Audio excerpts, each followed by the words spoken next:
Last week, we began the story of this all-important event of the birth of Yaakov, Jacob, who would become, follow me, the first Israelite.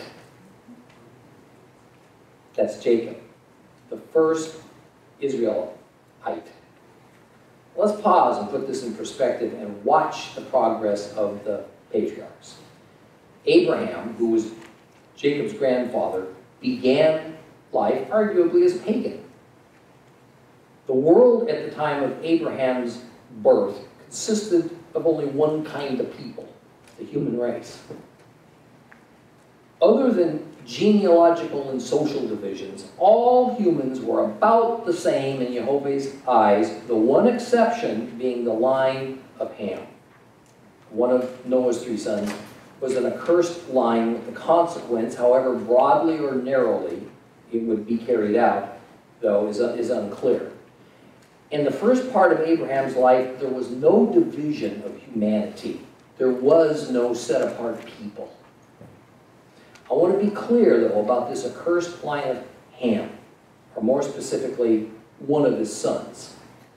This simply meant that there would be some elements of their lives and progress that God would justifiably use in a negative way to bring about his overall plan of redemption. To say that the entire line of Ham, or better, Canaan, is cursed doesn't mean that God hates them. Doesn't mean God abandoned them or counts them as humans of lesser worth than others. Rather, something happened in their early history that the Lord judged as terrible enough that in some way or another, future generations were going to bear the brunt. Well, once God called Abraham to leave his country and his immediate family, then began this process of divine dividing the world into two separately identifiable groups of people. His chosen people and everybody else. The name we give to God's people, the name we find in the Bible, is Hebrews. So when Abraham obeyed God and moved to the land of Canaan by declaration, did God divide mankind into Hebrews on the one hand, all others on the other. Decisions by Abraham and a declaration by God were the sole factors in making Abraham different in God's eyes from all other human beings. Isaac, son of Abraham, Jacob's dad, represents the next step in the evolution of the Hebrew people. Isaac was the firstborn Hebrew. Purely by declaration was Abraham a Hebrew. But Isaac, his son, was a Hebrew by birthright. Yet even then, a declaration of God was still involved because Abraham had another son, Ishmael, whom Abraham considered to be his firstborn, and therefore should be the one to carry on the covenants God had made with Abraham. In other words, as far as Abraham was concerned, Ishmael was a Hebrew. And in the strictest sense, Ishmael was a Hebrew until something changed. Does that mess with your head just a little bit? I hope it does. You see, a time came when Jehovah said to Abraham, "Not so fast, Abraham. Just like I divided you away from your father and brother, I'm going to divide Ishmael away from his father and brother." Ishmael was to be divided and separated away from his father Abraham and his brother Isaac. The effect is, Ishmael was not going to continue being Hebrew, but Isaac was. So here's the $64,000 question. And for you young people, that was a television program a long time ago. If Ishmael and Isaac both had a Hebrew father, one, Isaac, is today considered a Hebrew? Why isn't Ishmael just considered an alternate branch of the Hebrews? How come we don't think of Ishmael and all of his descendants, the ones that we today refer to as Arabs, instead as Hebrews too? An important principle gets established here that every Jew and Gentile needs to pay close attention to. So I ask you, give me all your attention, put this into that permanent part of your memory banks. While birthright, that is your genealogy, your physical bloodline, while that establishes your physical identity, family, your flesh and blood identity, it is the divine election and declaration of the Lord that establishes your spiritual identity. Your physical identity and your spiritual identity are two different matters, are they not? So the term Hebrew began by denoting much more than a simple physical and family identity. Hebrew also defined, most importantly, a spiritual identity. Let me put that together for you. By God's design, Hebrew was meant to be a term that described a combination of the physical and spiritual attributes of a person. Further, the life of a Hebrew, physically and spiritually, was to operate under a set of laws and promises that God made with that first Hebrew, Abraham. A Hebrew's earthly life was to revolve around his spiritual life. We call these laws and promises that define this overall life of a Hebrew the Abrahamic covenant. Later, they were expanded and given to Moses and are now called the Torah. So even though Isaac was physically of the right stock to be a Hebrew, it took an act of God, an election of God, for him to be declared a Hebrew. I want you to think about it. Ishmael was also physically of the right stock, at least from his father's side, to be a Hebrew. But God did not grant Ishmael the necessary spiritual status to be a Hebrew. Therefore, we have with the election of Isaac and the rejection of Ishmael an enormous fork in the spiritual road. One direction leads to the Hebrews and the covenant promise, the other away from the Hebrews and covenant promise. In Genesis 25, as we start to deal with Isaac's twin sons, Jacob and Esau, Yaakov and Esau, we're going to see this process and principle repeated yet again. The issue of who will be chosen as inheritor of the rights of the divine covenant given to Abraham is the crux of the matter. Put it another way. Between Jacob and Esau, God would declare his choice of which one would be Hebrew, the other would not. Both Jacob and Esau, by all physical evidence, were born from their Hebrew father Isaac and even the same physical mother, Rivkah. They were, after all, fraternal twins. By birth, if one went purely by the physical definition, it would seem that they both ought to be Hebrews. And in a sense, they both were. But no, God would again, by declaration, divide, elect, and separate. Now let's go back to Isaac and Ishmael. So remember that while we could see some physical and genealogical differences between Isaac and Ishmael, after all, they had different mothers of different nationalities, and so they were half-brothers. It was entirely different for Jacob and Esau because they of course had the same mother and father coming from the same womb as twins.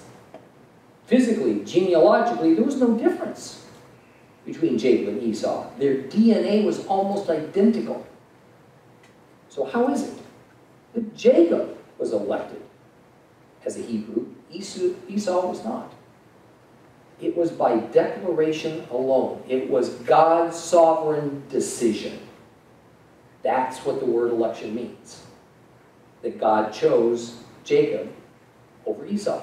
Jacob would be a Hebrew. Esau was stripped of his right to be called Hebrew. The only difference between Jacob and Esau was the spiritual difference. And that was brought about purely by the declaration of Jehovah God. So to better help us define just what a Hebrew is, we can say that a Hebrew is one who has been made a descendant in the line of covenant promises that were given to Abraham. Or in Bible terminology, a Hebrew is an inheritor of the covenant promises given to Abraham. If a human being is an inheritor of the covenant promises, then that human being is part of God's set-apart people. And thus the world was, upon God's covenant with Abraham, divided into two groups, Hebrews and all other human beings. Abraham established the line of covenant promise at the declaration of God. Even Abraham's father and brother were excluded from this. Abraham's son Isaac continued. He inherited the line of covenant promise at the declaration of God. Abraham's other son, Ishmael, was excluded. Isaac's son, Jacob, he would continue the line of covenant promise at the declaration of God. Isaac's other son, Esau, he would be excluded. Now, we can debate the fairness, the equity, even the reasons for God's choice, but that would be putting God on trial, so we're not going to do that here. Our only choice as believers is simply to accept His sovereign right to choose whatever He wants. But as we're going to see in a couple more chapters, from Jacob forward, all descendants of Jacob would be called Hebrew. No more exclusions. No more election by declaration of God. Beginning with Jacob's offspring, one would be Hebrew by law and by birthright. If one was physically born to a Hebrew, that person was a Hebrew, period. But even more, if one who was not born a Hebrew, that is, he or she was a Gentile, if that Gentile wanted to become part of the Hebrew people, it was allowed by means of some rules and some obligations that have been set down by Jehovah God. I hope you're following me. I mean, because this applies to you, it applies to me, it applies to everybody that lives on this planet.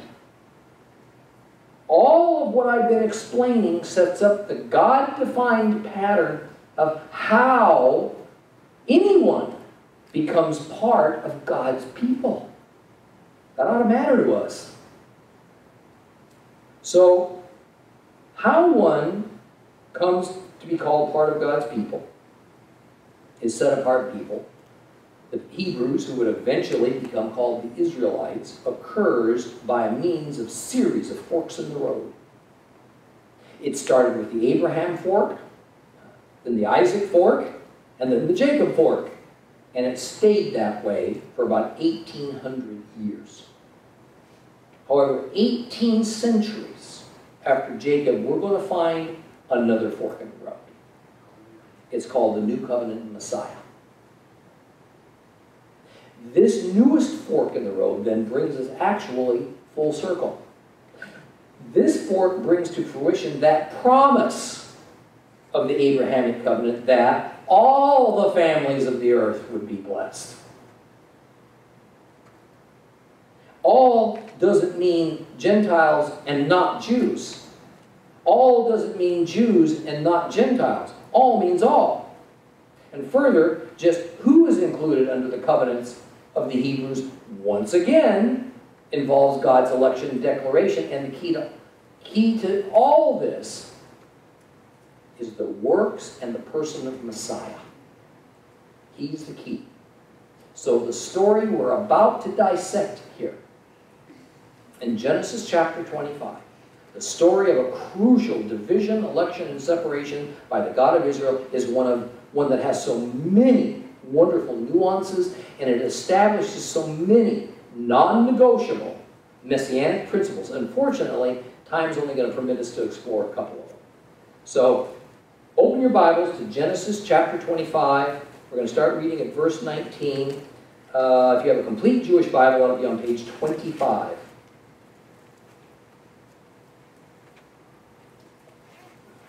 Page 25, if you have a complete Jewish Bible, we're going to start at chapter 25 of Genesis, verse 19, and go to the end. Here is the story of Esau, Isaac, Abraham's son. Abraham fathered Esau. Esau was 40 years old when he took Rivkah, the daughter of Bethuel the Arami, a man from Aram, from Padan Aram, and sister of Laban the Arami, to be his wife. Isaac prayed to Adonai on behalf of his wife because she was childless. Adonai heeded his prayer, and Rebekah, became pregnant. The children fought with each other inside of her so much that she said, if it's going to be like this, why go on living? So she went to inquire of Adonai, who answered her, there are two nations in your womb. From birth, they will be two rival peoples. One of these peoples will be stronger than the other, and the older will serve the younger. When the time for her delivery came, there were twins in her womb. The first to come out was reddish, covered all over with hair like a coat. So they named him Esau, completely formed, having hair already. Then his brother emerged, with his hand holding Esau's heel, so he was called Yaakov, he who catches the heel, he who supplants. Esau, Isaac, was 60 years old when his wife bore them. The boys grew. Esau became a skillful hunter and outdoorsman, and while Jacob was a quiet man who stayed in the tents. Esau favored Esau because he had a taste for Cain. Rebekah favored Jacob. Now one day, when Jacob had cooked some stew, Esau came in from the open country exhausted. And he said to Jacob, please let me gulp down some of that red stuff. That red stuff, I'm exhausted. This is why he was called Edom, which means red. And Yaakov answered, first sell me your rights, is the first one. Look, I'm about to die, said Esau. What use are my rights, is the firstborn. Jacob said, first swear to me. So he swore to him, thus selling his birthright to Jacob. Then Jacob gave him bread and lentil stew. He ate and drank, got up, went on his way. Thus Esau showed how little he valued his birthright.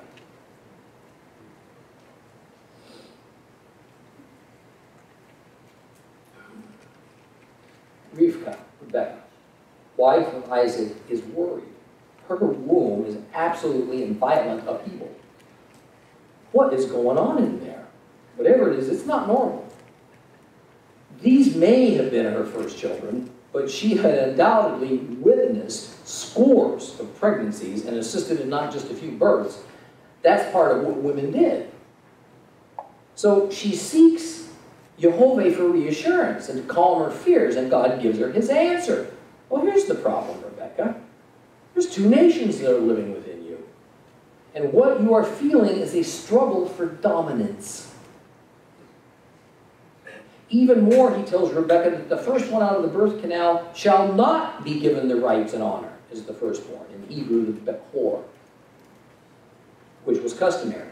Rather, it would be the second one to emerge. This is a theme that is ongoing in the Bible. A theme that separates what seems to be, from a physical earthly sense, from what actually is, from a spiritual heavenly point of view. From a physical sense, it seemed to Abraham that Ishmael, the son of his concubine Hagar, was his firstborn son. The son of promise, because indeed he did come first, several years first.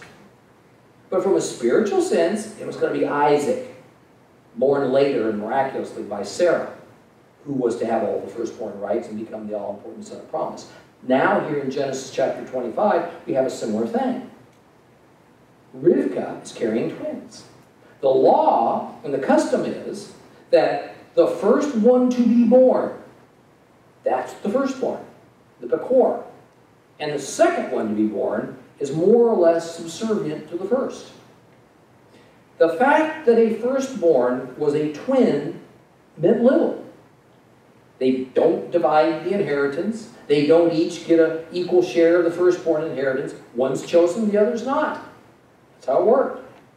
And this violent struggle in Rivka's womb foretells this coming struggle over just which child is going to dominate the other one. Even more, we find that God has predetermined the outcome. Neither Isaac nor Rebekah are involved in that decision. In verse 23, Rivkah is told, the older one will serve the younger. In other words, the physical firstborn will not receive the usual and customary rights of the Bekor. The firstborn, the second one, that one will receive that right. The eternal importance of this matter is that the physical firstborn, Esau, is not going to become the inheritor of the covenant promise. Instead, the physical secondborn, Jacob, he's going to be the inheritor. Jacob is the Bekor on a spiritual level. He is the firstborn based on God's divine election. Notice, the first physical firstborn of Isaac, who is Esau, is parallel to Ishmael, the physical firstborn of Abraham. The spiritual firstborn of Isaac, who will be Jacob, is the parallel to Isaac, the spiritual firstborn of Abraham, and the future carrier of the covenant promises. So we have here this ongoing principle and a pattern of the reality of duality. Everything has a spiritual reality and a physical reality that exists simultaneously. But this much is also certain. These two separate nations, one being Jacob, the other one Esau, are going to have enmity for each other. This is part of the meaning of the phrase, the older shall serve the younger. The twins are born.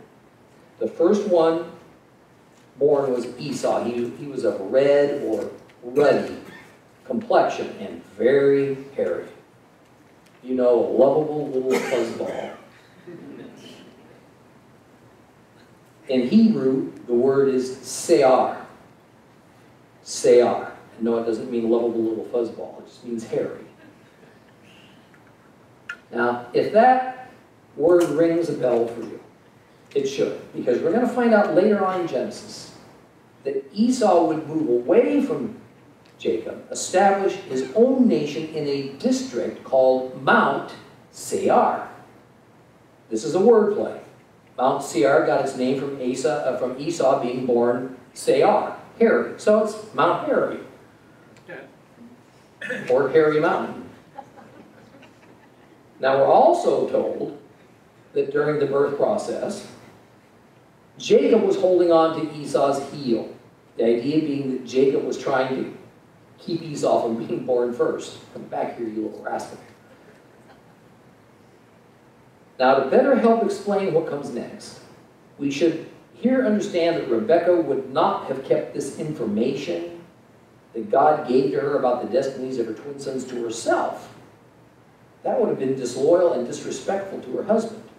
Rather, she would have told him post-haste of what God had informed her, that whichever of the twins came out first was not to be declared the Bekor, the firstborn. Rather, it was the second to emerge.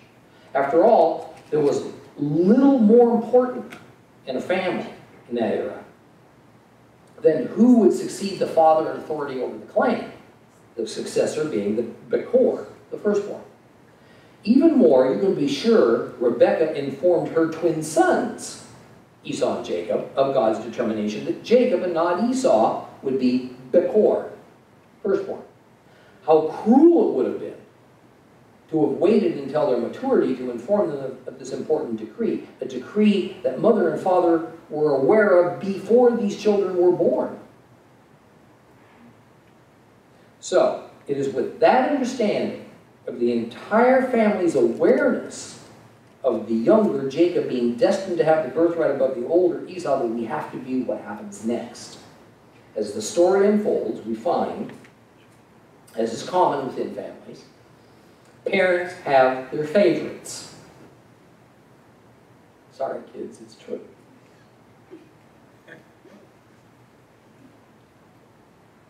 Esau was apparently impetuous, and he was brave, and he was skillful, with a quite macho.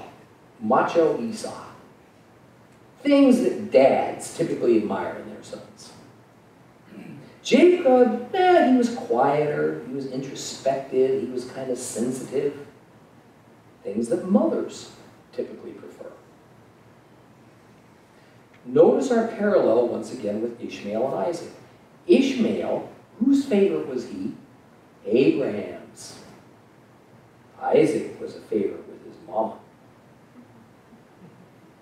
When Jehovah told Abraham that it was to be his second-born, Isaac, that was to obtain the firstborn position currently held by Ishmael, Abraham cried out to God, we're told, "Oh, if only Ishmael could live in your presence."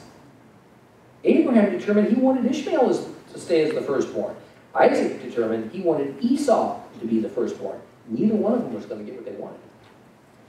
So we see that a day arrives when Esau has just come in from a hunt, famished. He sees that Jacob has prepared a pot of lentils, or more literally translated, red stew. Jacob, apparently never having been entirely comfortable with having the rights of the firstborn assigned to him, decides he's going to help God out a little bit. He's going to get Esau to openly and finally sell his traditional birthright to his brother Jacob. The impulsive Esau makes a statement in response to Jacob's proposal that begins with, well, since I'm about to die, he might as well give his birthright to Jacob, and he seals the deal with an oath.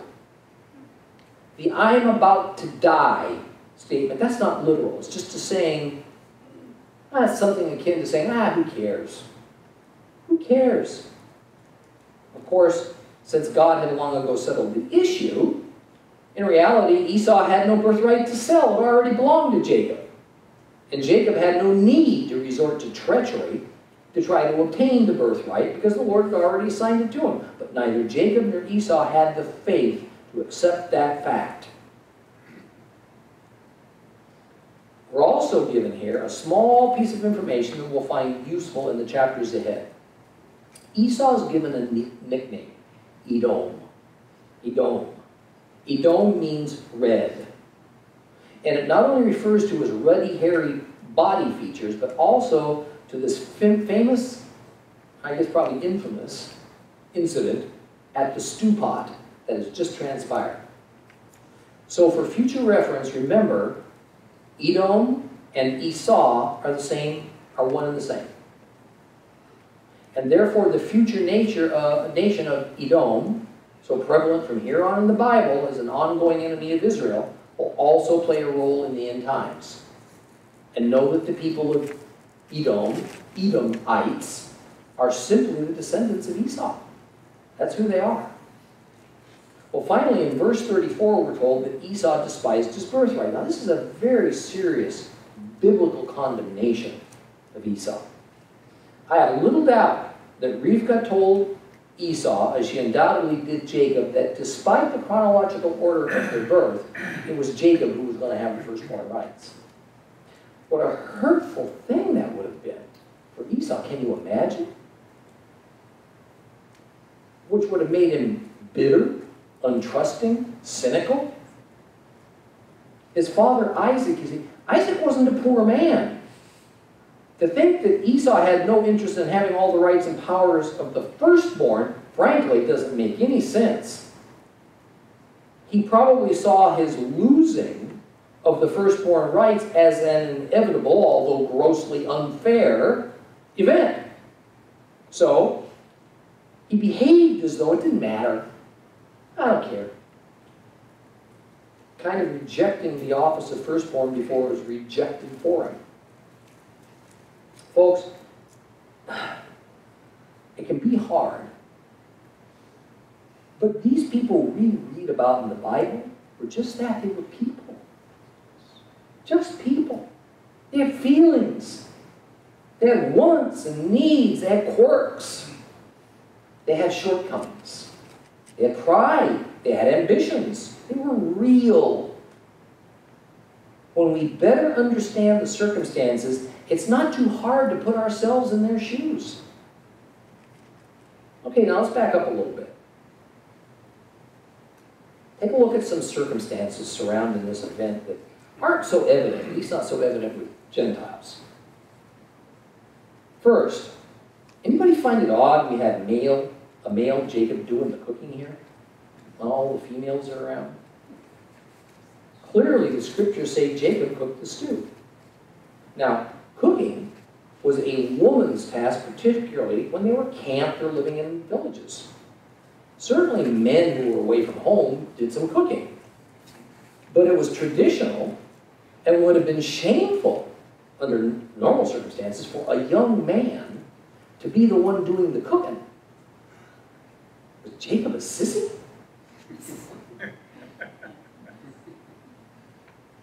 I mean, had his mother's favoritism turned him into a real mama's boy?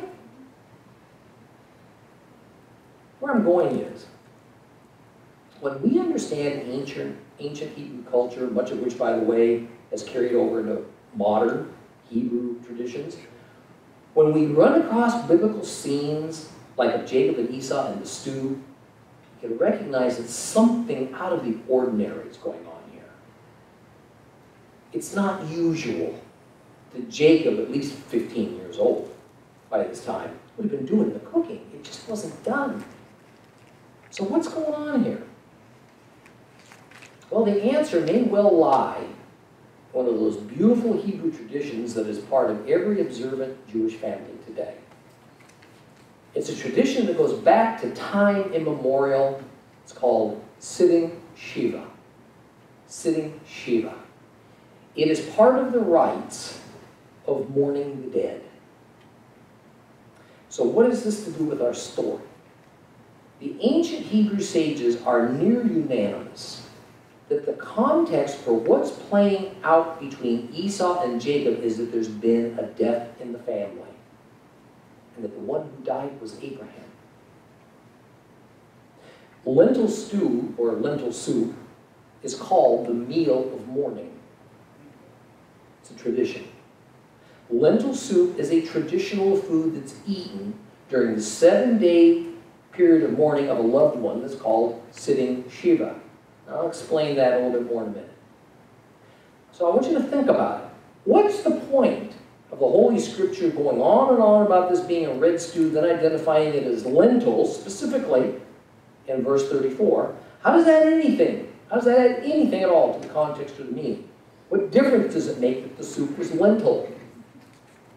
Any good Jew knows that this is indicative of a mourning period. But there's more evidence. Those who are members of the immediate family are not to cook during that 7-day period of time. Other family members, friends, are to provide food for those 7 days. Or foods are prepared, cooked, preserved before the death of a family member, because it's imminent. Then they can be eaten. And the definition of just who makes up the immediate family is important. One's father and mother, sister and brother, son and daughter, or spouse, that's defined in the mourning rituals as an immediate family member. Grandchildren are not immediate family members for purposes of mourning rites. Rivka, who normally cooked for the family, would have been prohibited from cooking. Jacob, Abraham's grandchild, was permitted to cook because he was outside that circle of what was defined as immediate family for mourning purposes. So perhaps that's why it was he that was cooking the meal of mourning, lentil stew. Why lentils? In fact, we also find that eggs are considered a food suitable for morning. Why these two foods, lentils and eggs? What do they have in common? They're round. And their roundness illustrates the idea of life being circular. The cycle of being conceived from nothing, returning to nothing, physically speaking, of course.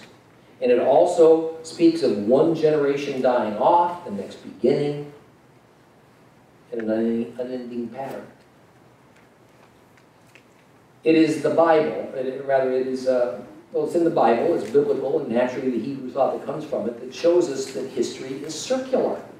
History repeats itself. Over and over we see the same patterns that God ordained. Established, woven into the fabric of the universe, and then repeating. And naturally, it is secular humanism and its proud son, Darwinian evolutionism, that says, no, no, no, no, no. History is not circular, it's a straight line. It starts from some unknown place in the past and randomly proceeds to some unknowable future. There's no patterns. Morality evolves and it adapts. The old becomes obsolete, the new becomes preeminent. The old becomes replaced by something that destroys the prior pattern, and then it establishes a new pattern. That's secular humanism. The illustration of the lentil and the egg says otherwise. And boy, I like this tradition. We humans need physical illustrations of God's spiritual principles. We need to be able to see it. When we put them aside or we don't think we need them anymore, the result is deception and error.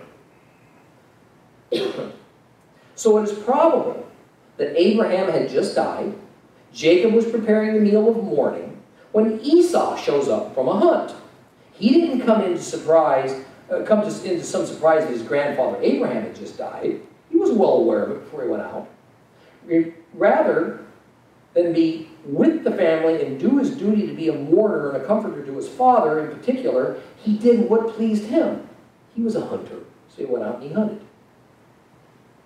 It's no coincidence that when Jacob approached Esau with the offer to trade Esau's birthright for some of this lentil stew, Esau responded with the words, "Look, I'm about to die. What use are my rights of the Bakor?" That was at least in part kind of graveyard humor done at a kind of inappropriate time. Let's remember at this point, Esau was a mid to late teen, a very angry mid to late teen. So these weren't mature or well thought out words he was blurting out. They were impetuous and they were foolish. Yet it shows us just what he thought, at least at this point, about his exalted position as the Bakor of the firstborn, and the answer is not much. Look, when we talk about the rights of the firstborn, which includes getting a double portion of the family's wealth and the right to rule over the clan, it's easy to forget about the responsibilities that goes hand in hand with the rights and all that good stuff. Any straight-thinking parent knows what I'm talking about. Any executive or manager or leader knows what I'm talking about. Yes, there are rewards and honors that come with position. But there are duties that, if carried out properly, rise above any amount of reward and personal benefit. Esau knew his grandfather Abraham well. And he was equally aware of the great and terrible burden that he carried. Esau, of course, knew his father Isaac well, and the tremendous burden of responsibility for the covenants of God that he carried. Esau wanted no part of it. Without doubt, like many teens, Esau wanted all the fun stuff. Telling people what to do, but nobody telling him what to do. He loved the idea of possessing the best place at the table, being wealthy, all that. But he did not want the responsibility and duty that went with it. The great sage Rashi says that another lesson of this incident is how a righteous person views life in general versus how a wicked person does the same. Jacob, the righteous one, his view of life is, what have I been put here to accomplish? What are my duties? What are my goals? The wicked one's viewpoint, Esau's view, is eat, drink, and be merry, for tomorrow we may die. Esau was thinking, after contemplating the death of his grandfather, he didn't want to be tied to all these duties of a firstborn and family patriarch when his father Isaac died. No way. Hey man, I just want to enjoy life. I want to get as much as I can, all I can. Responsibilities for suckers. I recall more or less saying those words to my father when I was about 16 years old. I lived through it. Barely.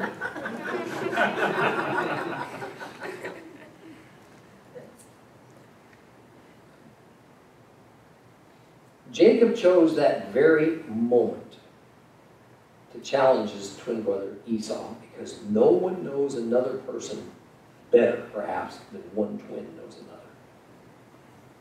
Jacob knew Esau was ready to give up his birthright and all these burdensome duties that came with it, and the death of his grandfather and the thinking we all tend to do about our own lives when someone near to us dies, it just kind of drove him over the edge.